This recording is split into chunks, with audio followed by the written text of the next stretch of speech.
Hello good morning to all of you. Welcome back to my channel Stree dream. जैसा कि आप सभी को पता ही है कि अभी मैं अपने घर से दूर यहाँ पढ़ने के लिए अपनी बेटी को लेकर रहने के लिए आ गई हूँ।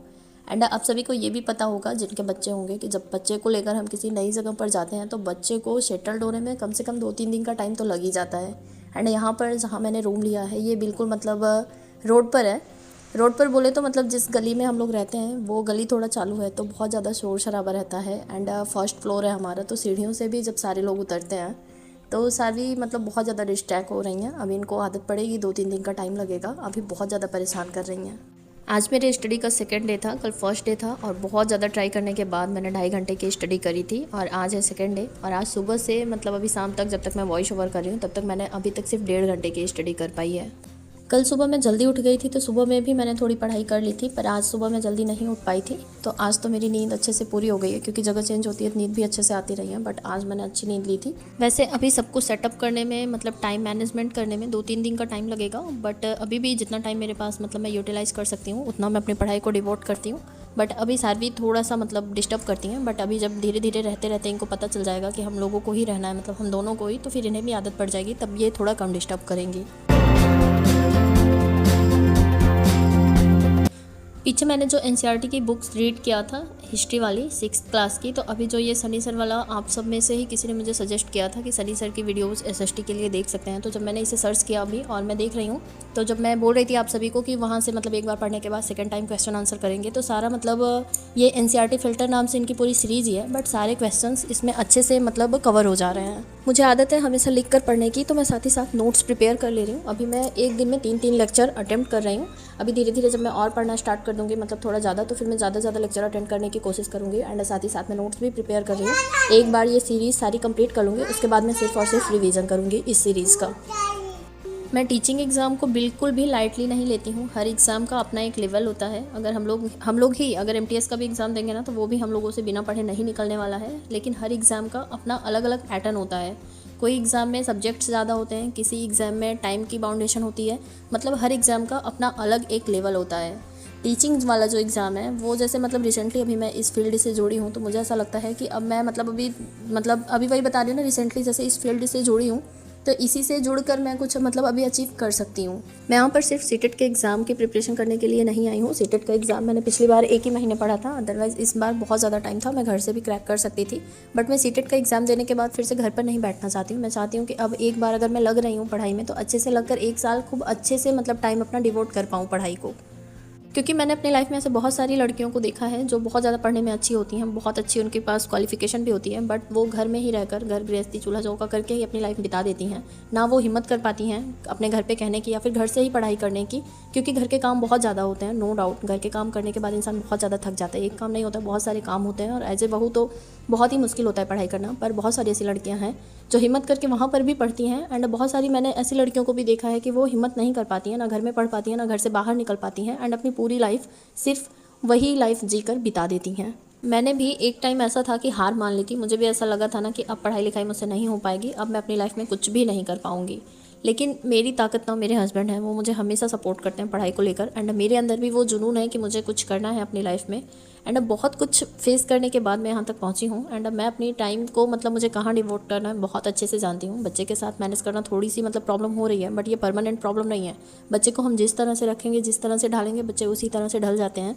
क्योंकि बच्चे को मतलब पता नहीं होता है। हम लोग सीडीपी में भी पढ़ते हैं ना, तो जो हमारे जीन पियाजे जी हैं वो कहते हैं ना, बच्चों का दिमाग पूरा खाली होता है। हम जिस तरह से मतलब उसको फील करेंगे उसी तरह से बच्चे मतलब सोचना स्टार्ट करेंगे।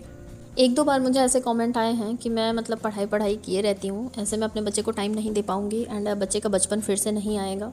पर ये जो सारी चीज़ें मैं कर रही हूँ ना, बच्चे का ही फ्यूचर अच्छा करने के लिए कर रही हूँ, क्योंकि मुझे पता है कि अगर मैं कुछ नहीं कर पाऊँगी, एंड सबकी अपनी अपनी पर्सनल प्रॉब्लम्स होती हैं। तो मेरे हस्बैंड की जॉब ऐसी है कि वो वहाँ रहेंगे एंड गाँव में रहकर मैं मतलब ना अच्छी स्टडी दे पाऊँगी और मेरे पास कोई ऑप्शन भी नहीं है। मतलब वहीं पर रहकर जो भी मुझे कुछ करना होगा वहीं रहकर करना होगा। इससे बेटर है कि मैं एक बार ट्राई कर लेती हूँ एंड मैं पूरा टाइम देती हूँ अपने बच्चे को। ऐसा बिल्कुल भी नहीं है कि मतलब मैं टाइम नहीं देती हूँ। जब से सारवी हुई हैं इनको मैं लगभग अकेले ही संभाल रही हूँ। मेरे घर पे भी ऐसा कोई नहीं है कि जो इनको टाइम देता होगा। बहुत होता है तो आसपास के लोग होते हैं, वो भले ही टाइम दे देते हैं सारवी को, अदरवाइज़ हमारे घर में ऐसा कोई अलग से पर्सन नहीं है जो कि सारवी को टाइम देगा। मैं वहाँ पर भी अकेले ही रहती थी, बट बहुत सारी मतलब अपनी पर्सनल प्रॉब्लम्स होती हैं लोगों की, इसलिए मैं निकली हूँ। एंड प्लीज़ ऐसे कमेंट मत किया कीजिए, क्योंकि फिर मेरे दिमाग में ना ये सारी चीज़ें चलने लगती हैं। जब से शादी हुई है मुझे ऐसा लगता है ना मैं रात में कभी भी 6 घंटे कंटिन्यू नहीं सोई होंगी। और अगर आप लोग भी मुझसे स्टार्टिंग से जुड़े होंगे तो आप लोग भी अगर शार्वी को देखते होंगे तो ये मेरे ही अराउंड रहती हैं हमेशा, फर्स्ट वीडियो से लेकर आज के वीडियो तक ये टोटली मतलब मेरे पास ही होती हैं। कभी कभी ऐसा होता है कि पड़ोस में भले चली जाती थी तो वहाँ पर भले खेलती हैं, अदरवाइज़ ना इन्हें कोई लेता ही है ना फिर मैं किसी को देती ही हूँ। ये मोस्टली मेरे पास ही रहती हैं, इनको लेकर ही मैं सारा काम करती हूँ। इवन कभी कभी ऐसा भी हो जाता है कि मैं वॉशरूम तक इनको अपने साथ ही लेकर जाती हूँ, इनके साथ लेकर नहाना, खाना बनाना एंड मतलब हर काम में इनके साथ ही करती हूँ अपना। और मैं अपना जो वॉइस ओवर है ना, अगर आप लोगों ने शुरू से मुझे देखा होगा तो ज़रूर कहीं ना कहीं आप लोगों को इनकी आवाज़ सुनने को मिल जाती है, वो भी साथ में ही लेकर करती हूँ। तो ऐसा बिल्कुल भी नहीं है कि ये अकेलेपन का शिकार हो जाएंगी या फिर इनका बचपन वापस नहीं आएगा। वैसे भी इनके साथ में रहने वाला कोई नहीं है, मैं ही रहती हूँ, या मैं वहाँ लेकर रहूँ या फिर यहाँ लेकर रहूँ, बात एक ही है। यहाँ लेकर रहने पर क्या है कि मैं अपने भी फ्यूचर के बारे में थोड़ा सोच सकती हूँ, और मेरा फ्यूचर अगर सिक्योर होगा तो इनका फ्यूचर सिक्योर होगा। मैं इनकी अच्छी परवरिश कर पाऊँगी, इनको अच्छी स्टडी दिला पाऊँगी, बहुत कुछ मतलब मैं इनके लिए कर पाऊँगी। बाकी इंसान की शादी चाहे किस भी एज में हो जाए, चाहे वो मैच्योर हो या फिर ना हो, अगर वो एक माँ बन जाती है ना कोई भी लड़की, तो वो ऑटोमेटिक मैच्योर हो ही जाती है। और एक माँ से बेहतर अपने बच्चे के बारे में कोई और नहीं सोच सकता है। फ़िलहाल मुझे भी अपने फ्यूचर के लिए कुछ करना था तो इसलिए मैंने इतना बड़ा स्टेप उठाया है एंड मैं इनका पूरा अच्छे से प्रॉपर ख्याल रख रही हूँ। अभी मैं इसीलिए अपनी पढ़ाई पर पूरा मतलब फोकस नहीं कर पा रही हूँ, ताकि मैं इनको पहले अच्छे से मतलब सेटल्ड कर पाऊँ, ताकि ये मतलब अपना माइंड मेकअप कर लें कि मुझे इसी तरह से रहना है। उसके बाद मैं अच्छे से अपनी पढ़ाई को टाइम देना स्टार्ट करूँगी। एंड अगर कोई शेड्यूल आप सबको भी समझ आता हो मेरे लिए तो मुझे ज़रूर बताइएगा, क्योंकि पूरा दिन इनके साथ मतलब परेशान होने के बाद मैं खुद ही बहुत ज़्यादा परेशान हो जाती हूँ। इतना आसान नहीं है पढ़ाई करना, बट फिर भी मैं आई हूँ तो मैं पढ़ाई तो करूँगी ही। मैं ना अब ऐसे मतलब बिना टाइमर के पढ़ाई नहीं करना चाहती हूँ। मैं चाहती हूँ कि एटलीस्ट मैं एक दिन में 8 घंटे की पढ़ाई तो करूँ ही करूँ, चाहे डे और नाइट मिलाकर पढूँ, पर एक दिन में एटलीस्ट 8 घंटे की पढ़ाई ज़रूर करूँ। इसीलिए मैं टाइमर लगाकर पढ़ने का ट्राई कर रही हूँ। ऐसा नहीं है कि 1.5 घंटे में फिर मेरा 1 मिनट भी मैं इधर उधर नहीं करती हूँ, ताकि वो मेरा जो टाइम हो ना 10-5 मिनट छोड़कर सारा एक्यूरेट टाइम हो। इससे क्या होता है ना, बहुत ज़्यादा कॉन्फिडेंस आता है। एंड अभी मैं वीडियोस से मतलब नोट्स बना रही हूँ तो मैं स्पीड पे करके करती हूँ, तो वो 3-3 वीडियो मतलब 15-16 क्वेश्चंस का एक वीडियो है, और मतलब वो कंप्लीट हो जाता है जल्दी। अभी थोड़ा सा टाइम मैनेज करने में मुझे प्रॉब्लम हो रही है, बट मैं धीरे धीरे अपनी टाइमिंग को बढ़ाने का ही ट्राई करूँगी। कल मैंने 2.5 घंटे किया था, अभी आज मेरा 1.5 घंटे ही हुआ है, बट अभी पूरी रात है मेरे पास। अगर ऐसे नहीं मैनेज हो पाएगा दिन में तो मैं दिन में सो लिया करूँगी, क्योंकि मुझे कहीं आना जाना तो है नहीं कि मैं लाइब्रेरी जाऊँगी या फिर कोचिंग जाऊँगी। मुझे सेल्फ स्टडी ही करनी है। बाकी मैंने ऑनलाइन क्लासेस ले रखी हैं, अभी तो मैंने सीटेट के लिए भी क्लासेस परचेज़ कर ली हैं, तो फिर मैं मतलब रूम पर ही रहकर पढ़ना है, तो चाहे दिन पढ़ूँ चाहे रात पढ़ूँ, मेहनत मुझे ही करनी है। अपने घर से मैंने 1 साल का टाइम बोलकर मतलब लिया है। आप लोग मुझसे पूछ रहे थे कि कितने टाइम के लिए आपने मतलब ऐसे डिसीज़न लिया है रहने का, तो 1 साल का टाइम मुझे मिला है। 1 साल चाहे मैं आराम से यहाँ पर रहकर अपने आने वाले सालों में उसका पे ऑफ करूँ, या फिर अभी के 1 साल में मेहनत करके अपना आने वाला जो भी साल है उसको अच्छा बना लूँ। तो मैंने अपनी प्रॉब्लम्स आप सभी के साथ शेयर कर ही दी है, तो मैं कोशिश तो यही रहेगी कि अपने आने वाले साल को बेहतर बनाने का ही प्रयास करूँगी। अभी थोड़ी सी प्रॉब्लम हो रही है, बट ये प्रॉब्लम फिक्स हो जाएगी जल्दी ही। 2-3 दिन मुझे लगेगा, 2-3 दिन में सारी मतलब हैंडल हो जाएंगी कि इनको यहीं पर रहना है मेरे साथ अकेले।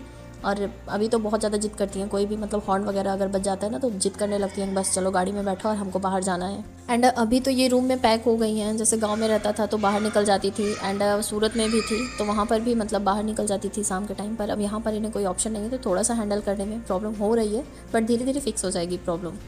एंड मैं आप सभी को अपना प्लान बता दूं कि अभी मेरा प्लान मतलब मैंने अभी यही सोच रखा है कि अभी मैं सीटेट का एग्ज़ाम दूंगी, साथ ही साथ में जीएस की भी प्रिपरेशन करती रहूँगी, ताकि मेरी स्टडी में गैप ना लगने पाए। और मैं फिर उसके बाद कोई भी वैकेंसी आती है ईएमआरएस की या फिर नवोदय की या फिर केवीएस की, जिस भी वैकेंसी के लिए एलिजिबल रहूँगी मैं वो वैकेंसी का ट्राई करूँगी।